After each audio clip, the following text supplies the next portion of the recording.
né? E aí vem aquela pergunta, tá, mas o que aconteceu com o Blumenau que quis ele sair lá da Alemanha, né? Então, ele, na realidade, ele formou-se na farmácia, mas o que ele queria ser mesmo era químico. Isso está muito expresso na documentação de trocas de correspondência que ele faz com Hermann Tromsdorf, que era o tio do Fritz Müller, né? Aliás, tio de Fritz Müller é o Hermann, porque o avô também era com essa denominação. Entendi. E o Dr. Blumenau trabalhou com o Hermann Tromsdorf como química e ele se sentia muito bem. E quando ele veio para cá depois, foi uma correspondência de mais de 20 anos. Que era assim, que o amigo mesmo do Dr. Blumenau mais íntimo. Então se percebe que ele noivou, noivei, pronto. Ele casou, informou, então ele era íntimo, mas uma intimidade muito fechada, né? Mas era o que nós temos de informação. Era tipo estritamente o necessário. E numa dessas cartas ele deixa muito claro que se eu tivesse me dedicado ao que eu sempre amei, a química, eu teria me dado melhor. Olha só. Né? Então ele tinha, de certa forma, aquele sentimento de estar aqui e as problemáticas que ele enfrentou. Mas por que ele vem para cá? Porque se ele tinha aquele desejo por ser químico, e ele não ficou lá na Alemanha para ser químico, né? Não, a farmácia foi uma insistência do pai. Ah, perfeito.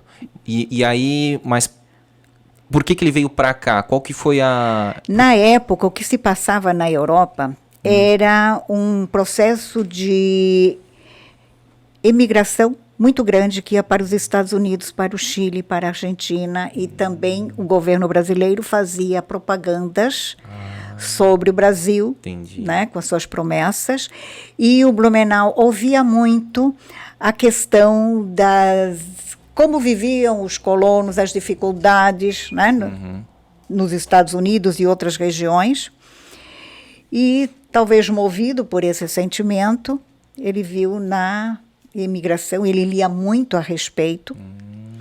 E a oportunidade que ele encontra foi quando surgiu na Alemanha uma sociedade de proteção aos imigrantes alemães que tinha a intenção de vir para o Brasil para saber como estavam vivendo os alemães do Rio Grande do Sul, Santa Catarina.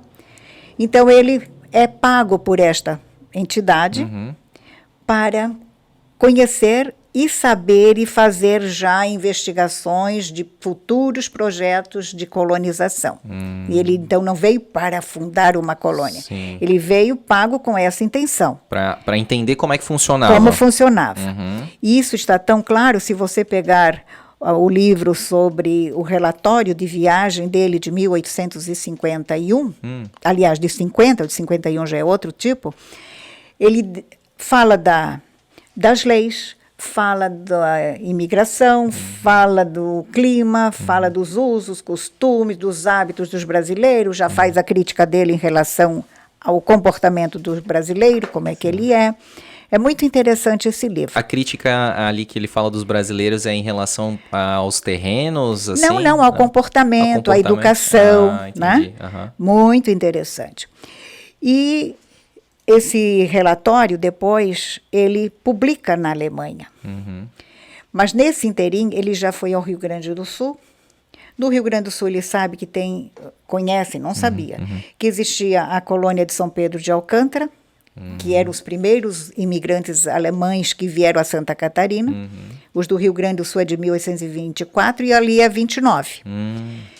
E assim ele visita, então, essas colônias. E isso lhe dá já um olhar, por que não fazer um projeto de colonização?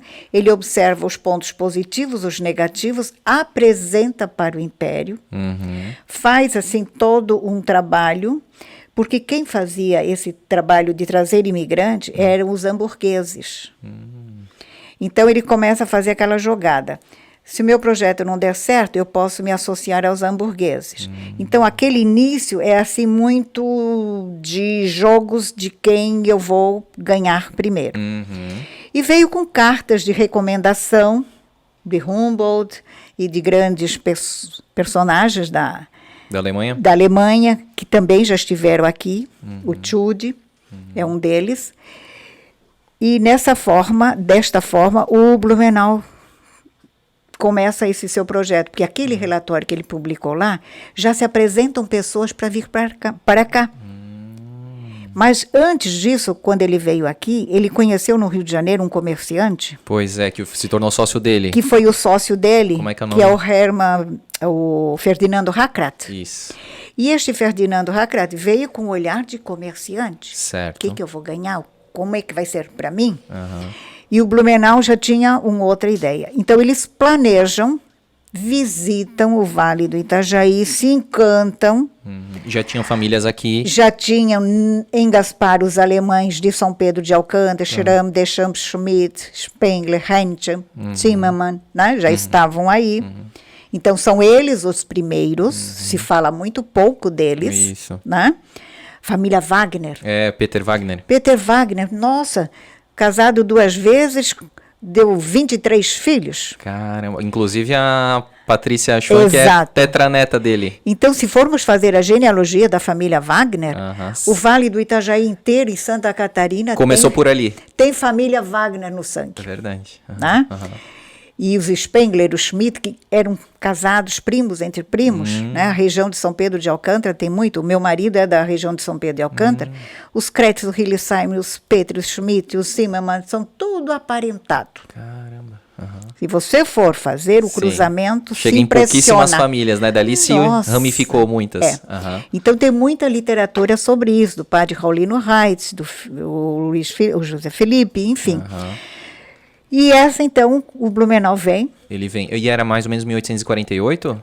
A primeira viagem, que ele sai em 46, vai ao Rio Grande, vai a Santa Catarina e passa aqui em 48. Legal. E já se encanta e já compra terras. Certo. Não ganha, compra. E as outras, a lei da época permitia que requeresse. Então ele requer e tinha prazo de 10 anos para ocupar. Caso não o fizesse, deveria devolver. Então, ele ficou 2 anos pensando como vamos fazer. Foi aí que ele divide os lotes, áreas menores, que seria a área urbana, dentro da área rural, e assim. Hoje nós temos cidades próximas a nós, Gaspar, Pomerode, Timbó, tudo próximo, uma das outras, 5, 10 quilômetros. Isso é o vestígio, o resquício do projeto da colonização do Hermann. Isso também se justifica, como nós temos hoje uma área tão pequena da nossa Blumenau, área territorial, com 35 bairros. Sim. E esses bairros são quase que autossuficientes, porque eles têm banco, eles têm farmácia, eles têm toda uma infraestrutura, igreja, cemitério, e é o resquício desse processo de igreja, escola, cemitério, uma casa de comércio, que era o núcleo urbano na área rural. Entendi. Então, você vai observando em todo o bairro de nossa cidade, você vai encontrar isso. Onde tem a igreja, tem o cemitério, tem uma escola próxima. Tudo ali. E uma casa de comércio de antigamente, que era do seu Riediger ou era do seu Zallinger. Perceberam? Sim, ele distribuiu e assim já foram fazendo. E a área central deixa para depois. Então, a área central, que hoje é a 15, ela foi mais tardia. O tal do Stadtplatz. O Stadtplatz. O que era a alma, o coração da colônia, era justamente o Stadtplatz, que seria o quê? Ali da Ribeirão Garcia, nessa área, Rua das Palmeiras, né? Na época Boulevard, né? E ali estava a infraestrutura. Igreja evangélica, cemitério, a escola, a administração.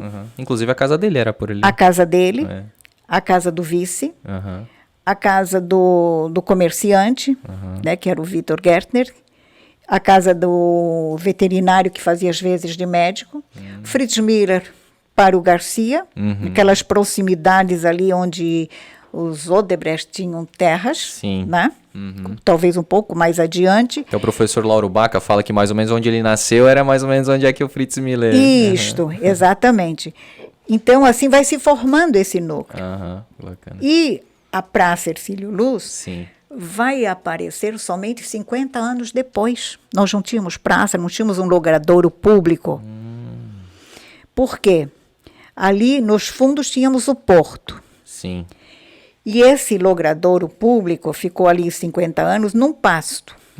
Servia para os animais que vinham até ali com carroça, com cavalos, que ficavam ali pastando, enquanto já aguardava-se a chegada ou a saída do vapor.